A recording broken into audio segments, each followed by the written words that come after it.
নির্বাচন মানুষের রাজনৈতিক অধিকার বললেন তারেক রহমান। যুক্তরাজ্যের লন্ডনে উৎসবমুখর পরিবেশে অনুষ্ঠিত হলো আরাফাত রহমান কোকো স্মৃতি ক্রিকেট টুর্নামেন্ট 2025-এর পুরস্কার বিতরণী অনুষ্ঠান। রোববার 18 মে স্থানীয় সময় লন্ডনের একটি অভিজাত হোটেলে আয়োজিত অনুষ্ঠানে সরাসরি উপস্থিত থেকে বক্তব্য দেন বিএনপির ভারপ্রাপ্ত চেয়ারম্যান তারেক রহমান। বক্তব্যে তিনি বলেন, আমরা আজ একটি গুরুত্বপূর্ণ মোড়ে এসে দাঁড়িয়েছি। এখন সময় কাঁধে কাঁধ মিলিয়ে দেশ গড়ার। দলের সীমারেখা পেরিয়ে জাতির বৃহত্তর স্বার্থে সবাইকে একযোগে কাজ করতে হবে। তিনি একটা স্বাস্থ্যের ব্যবস্থা করা, এটাতে কারো দ্বিমত থাকবে না।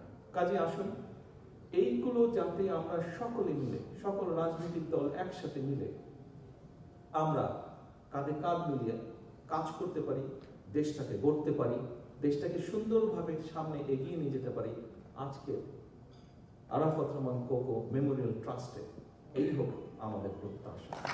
গণতন্ত্র পুনরায় প্রতিষ্ঠা, আইনের শাসন ও জনগণের ভোটাধিকার নিশ্চিত করার ওপর গুরুত্বারোপ করে বলেন, বিএনপি ইতোমধ্যেই ডিসেম্বরের মধ্যে একটি নিরপেক্ষ, অবাধ ও অংশগ্রহণমূলক নির্বাচনের দাবি ডিসেম্বরের মধ্যে নির্বাচন হতে হবে। দেশের মানুষ নির্বাচন চায়। যে নির্বাচনের জন্য গত 15 বছর আমরা আন্দোলন সংগ্রাম করি, যে নির্বাচনের জন্য আমরা যারা বিএনপি করি, এখানে আমাদের বহু নেতাকর্মী সহকর্মীকে আমরা হারিয়েছি, গুম খুনের শিকার হয়েছে। এই যে আমাদের এখানে খোকন বসেছে, ওই গুম ছিল 6 মাস গুম ছিল।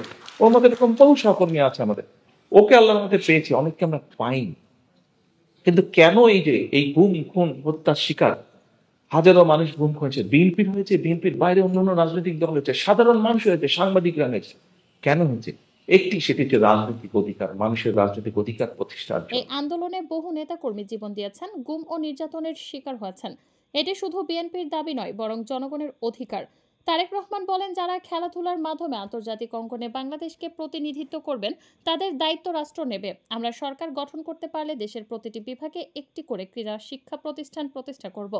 বর্তমানে দেশের মাত্র 4টি বিভাগে বিকেএসপি রয়েছে উল্লেখ করে তিনি বলেন, আমরা সব বিভাগে বিকেএসপি প্রতিষ্ঠা করব, যাতে আন্তর্জাতিক মানের খেলোয়াড় তৈরি করা যায়। প্রয়োজনে শিক্ষাক্রমে পরিবর্তন এনে খেলাধুলাকে প্রাতিষ্ঠানিকভাবে আরও জোরদার করা হবে। তিনি ঢাকায় শিশু কিশোরদের জন্য খেলার সুযোগ নিশ্চিত করতে ওয়ার্ড ভিত্তিক মাঠ তৈরির প্রতিশ্রুতি দেন। 2টি ওয়ার্ডের মাঝে 3 থেকে 4 বিঘা জমি নির্ধারণ করে খেলার মাঠ করা হবে, যেখানে শিশুরা খেলতে পারবে, প্রবীণরা হাঁটতে পারবেন এবং সবাই মুক্ত বাতাসে শ্বাস নিতে পারবেন, বলেন তারেক রহমান।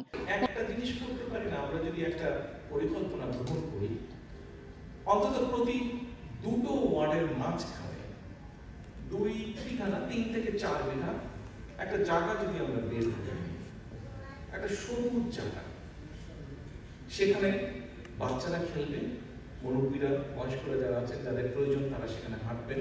অর্থাৎ মানুষ সেখানে চারিদিকে, এখানকার মাঠগুলো আপনারা দেখেছেন যে বিভিন্ন, এই যেটা বললাম, বিভিন্ন এলাকা আছে, যে গাছ মাঠগুলো সুন্দর, মোটামুটি চারকোনা এবং চারদিকে বড় বড় গাছ লাগানো, অর্থাৎ বুক ভরে শ্বাস নেওয়া যায়। অনুষ্ঠানে সভাপতিত্ব করেন আবু নাসের শেখ এবং সঞ্চালনায় ছিলেন আরাফাত রহমান কোকো মেমোরিয়াল ট্রাস্টের সরফরাজ আহমেদ শরফু। অনুষ্ঠানে বক্তব্য দেন ঢাকা মহানগর উত্তর বিএনপির সদস্য সচিব আমিনুল হক। মরহুম আরাফাত রহমান কোকো আমাদের বাংলাদেশের একজন ক্রিকেটের যে আজকে বর্তমান যে অবস্থা, তার স্থপতি বলেন, বা বাংলাদেশ ক্রিকেটকে বিনির্মাণ করার জন্য, বাংলাদেশের ক্রিকেটকে তৃণমূলে ছড়িয়ে দেওয়ার জন্য তার যে ভূমিকা ছিল সেটা অনস্বীকার্য। দলের কেন্দ্রীয় সাংগঠনিক সম্পাদক ও সাবেক ভূমি উপমন্ত্রী রুহুল কুদ্দুস তালুকদার দুরো, বিএনপির ভারপ্রাপ্ত চেয়ারম্যানের পররাষ্ট্র বিষয়ক উপদেষ্টা হুমায়ুন কবির, বগুড়া জেলা বিএনপির সহসভাপতি মীর শাহে আলম, মাদারীপুর 3 আসনের সাবেক সংসদ সদস্য ও জাতীয় নির্বাহী কমিটির সহ গণশিক্ষা বিষয়ক সম্পাদক আনিসুর রহমান তালুকদার খোকন। আপনারা জানেন, আজকে যে যুবক ক্রীড়াঙ্গনের মাঠে পদচারণায় হাস্য উজ্জ্বল পরিবেশে আমাদের মাঝে থাকার কথা, আজকে তার স্মরণে আমরা ক্রিকেট টুর্নামেন্ট করছি। কতটা নির্যাতন তার উপরে করা হয়েছে, কতটা নির্যাতিত হয়েছেন, বিনা চিকিৎসায়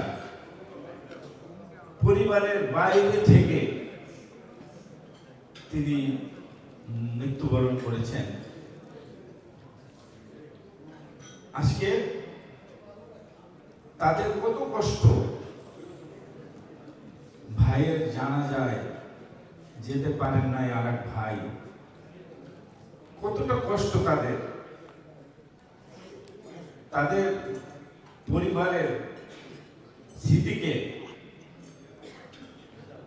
আজকে যারা আগলে রাখার জন্য এই বিদেশের মাটিতে আপনাদের এত অক্লান্ত পরিশ্রমের পরেও তাদের স্মরণে আপনারা এই যে ক্রিকেট টুর্নামেন্টের আয়োজন করে তাদেরকে মনে রেখেছেন, তাদের পরিবারকে আপনারা সম্মান জানিয়েছেন, এই জন্য আমার ব্যক্তিগত পক্ষ থেকে আপনাদেরকে আবারও ধন্যবাদ জানাচ্ছি, স্যালুট জানাচ্ছি।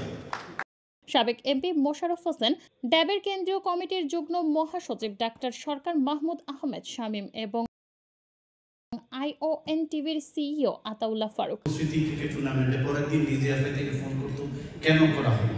এই কঠিন পরিবেশে যখন এত বছর এটাকে ধরে রাখতে পারছেন, আগামীতে এখানে আমিনুল ভাই আছেন বা অনেক অতিথি আছেন, বাংলাদেশের ক্রিকেটকে, বাংলাদেশের ক্রীড়াঙ্গনকে, বাংলাদেশের ফিলিংসকে যে আরাফাত রহমান সাহেব অনেক দূর নিয়ে যাওয়ার চেষ্টা করেছিলেন, হয়তো বিগত ফ্যাসিস্ট সরকারের কারণে উনি আমাদের মাঝে নেই, কিন্তু আমাদের সবার দায়িত্ব হচ্ছে উনার সেই চাওয়াটুকু সারা বাংলাদেশে তরুণ প্রজন্মের সামনে, স্পোর্ট যারা ভালোবাসে তাদের সামনে নিয়ে যাওয়া। অনুষ্ঠান সফল করতে নিরলস পরিশ্রম করেন একঝাঁক প্রবাসী নেতাকর্মী ও সংগঠক।